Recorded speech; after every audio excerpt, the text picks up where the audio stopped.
爱旅行的人都有着自己心中的伊甸园，偶尔会因为一个梦想、一种情怀、一处美景，让你有去过一次还想再去的念头。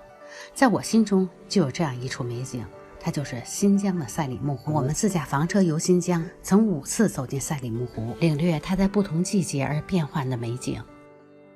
早春的赛里木湖是蓝色与白色的世界。4月初是我第一次走进赛里木湖，那时天气还比较寒冷，冰雪刚刚开始融化，近1米厚的冰层随着春天渐暖开始开裂，白雪皑皑的湖面不时传来冰块挤压的撞击声。蕴藏在冰面下的湖水将断裂的冰块推到岸边堆积，形成了千姿百态、晶莹剔透的冰塔，散发着它高贵的气质。春末的赛里木湖是朦胧的，4月末是我第2次走进赛里木湖。此时的赛里木湖还处在半梦半醒之间，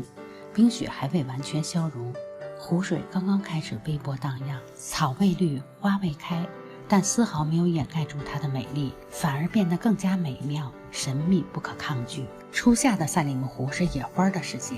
5月末是我第3次走进赛里木湖，此时湖面的色彩和雪山比较平淡，但湖边的小草已经开始变绿，成片的小黄花已经开始盛开。我骑车环游赛湖1周，虽然海拔2000多米，却丝毫没有感觉到累，可能是因为这个季节植被茂盛，空气含氧量高的原因吧。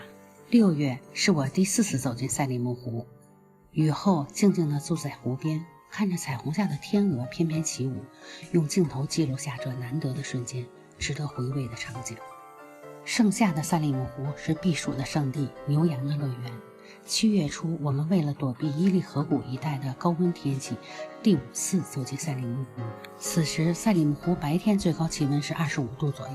夜晚12度左右。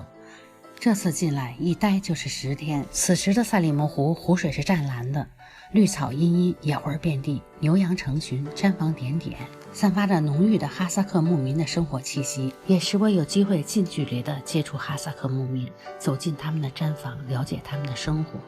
看着他们用牛粪烤馕做饭、挤牛奶，我每天傍晚都会骑着自行车去哈萨克牧民的毡房买现挤的牛奶，这也是我最难忘的一次。虽然1年当中我5次走进赛里木湖，领略到它不同季节美妙的景色，但仍感到意犹未尽。我想正是因为它千姿百态变幻的景色，吸引我一次又一次探访它的理由吧。